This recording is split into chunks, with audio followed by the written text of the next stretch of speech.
My son was diagnosed with something far worse than cancer. Mommy, my privates hurt. Was there any way for me to know how frightening those 4 words were at the time? Like any mother would do, I got on my knees. Let me see. My 5-year-old son pulled down his pants and showed me. As I looked, a shock of fear went through me. His testicles were red and swollen. I tried not to panic and thought about what it could be. Nothing, other than the worst-case scenario, came to mind. The night before, during bath time, his privates looked normal. What the hell happened? Trying my best to not scare my son, quietly, I told him to pull up his pants and put on his shoes. We arrived at the doctor's office 20 minutes later. After the examination, the doctor sent my son into the waiting room and called me in to have a private conversation. Private conversation, no pun intended. Is it bad? I asked. The doctor gave me a look that I had scarcely ever seen. As if what I just asked was the biggest understatement of all time. Is it cancer? Please sit down, he said. I haven't seen anything like this during my time as a doctor, that's for sure. I've already had a colleague of mine on the phone. We're gonna need an ultrasound. Tears welled up in my eyes. Tell me he's going to be okay. I can't say for sure, but I can tell you that if it is some type of cancer, testicular is the easiest to treat. He paused. You said he's 5 years old? I nodded and said, I don't understand how his. He hasn't reached puberty yet, so. This can't be normal for a boy his age. Can it?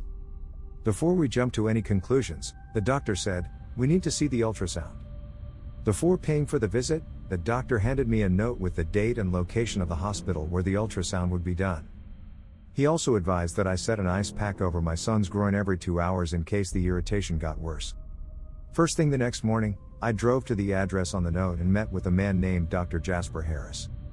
Hello, he said to me, and then he looked down at my son. He kneeled to his level. Hello. What's your name? My son answered. The small talk was making me nervous. All I wanted was to get the procedure done and over with. The faster this would get done, the faster my baby would get back to normal. Dr. Harris led us both into a room and gave my son a hospital gown. I sat in the waiting room with a book while my son was scanned. Though I was looking at the pages, I wasn't reading. My mind was elsewhere, on my son. Later, Dr. Harris came into the waiting room with a door look on his face. Come with me, he said. He brought me into a room full of medical computers. Please take a seat. He pulled up a chair next to a large screen. He then showed me the x-rays. Oh my God, I said and covered my mouth. The x-rays showed 2 testicles that were larger than any you'd see on a grown man. Both of them came up white on the ultrasound. Surgery must be done immediately. Dr. Harris said, I've never seen anything like this. It seems as if the tumors have encapsulated his testicles. I whimpered in the chair. A hand rested on my shoulder to console me. It didn't help. Please, I said, save my son. Nothing could be done that day because of complications due to the coronavirus. I was lucky enough to even have gotten an appointment for the ultrasound that day, so I counted my blessings and stayed patient. At this point, my son was almost completely in the dark about the whole thing, or so I thought. We were driving home from the hospital. He was sitting in his booster seat when he asked, Mama? I looked at his reflection in the mirror. Yes? When we die, do we go to heaven like Grandma says? I was speechless. What was I supposed to say? And how did the idea of death get on his mind?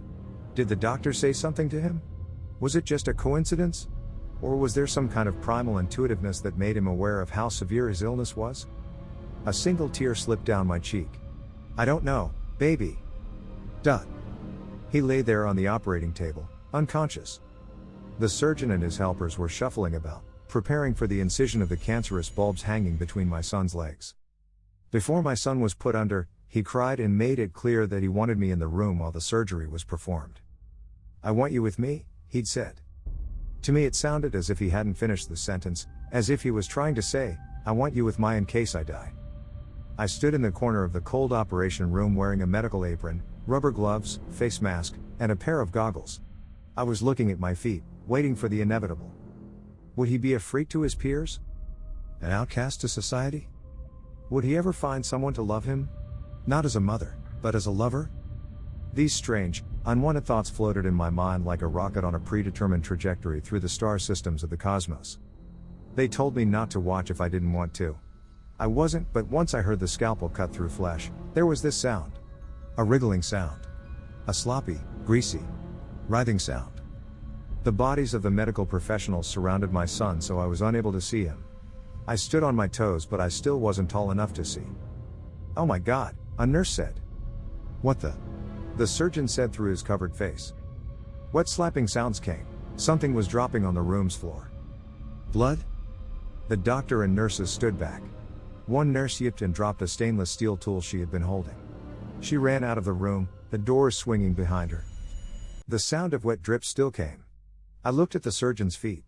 Something was wiggling on the floor. Snakes? No, too small for that. Centipede? No, they didn't have legs. As the surgeon and the remaining nurse moved away from the table, I was able to see everything. Everything. Cracked open like eggs. "Honey, breakfast is ready." "Coming, Mom."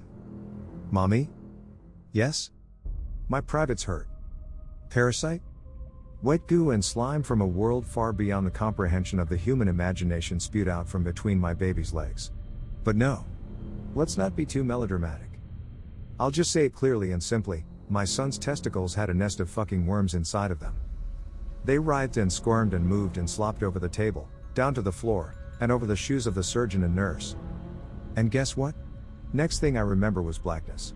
I fainted and cracked my head on the tile floor. I was removed from the room and woke up in a chair located in the large waiting area. I remember squinting because the chair I was sitting in faced the windows where the sunset was. Where was I? Right, the hospital, 3rd floor. A nurse with scrubs that were a size too small for her came over with a cup of water. How did they allow nurses to wear that? Her boobs were practically hanging. "Ma'am?" I blinked, and then my eyes focused on the nurse's face. "Why, yes," I said. "Please drink this." "My son," I bolted straight up, "where's my son?" "Those things. Is he all right?"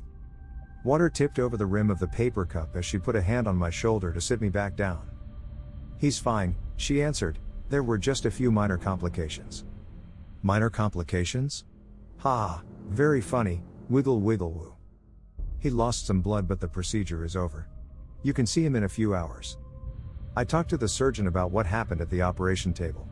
The only answer I got regarding what was inside of my son was, "We're not completely sure what they are or what species of parasitic organisms they belong to. We've run some tests to see if he still had any left inside, but we're not sure if he's clean. We'll have to put him on mebendazole. It's the best we can do for now." And that was it. The men in the black suits showed up to interview me, my son, the surgeon, and both nurses. Who were they? The fuck would I know? It's been 2 months since the operation. My son had to stay in a rehabilitation center for about a month and a half, which wasn't fun for either of us. I'm now on anxiety medication. It started the day after I took my son home for the first time in a while. I just lay awake at night worrying about him. Frequently, like every 5 minutes, I would get out of bed and go into his room to check on him. I wouldn't get any sleep and I had to spend time away from work. Things have been hard lately because of it. Child support is next to nothing, no thanks to my ex-husband. At least it seems like the medication is working, so now I'm able to sleep. They sent my son home with a clean bill of health minus 2 testicles, or so they thought. I'm sitting in a waiting room once again.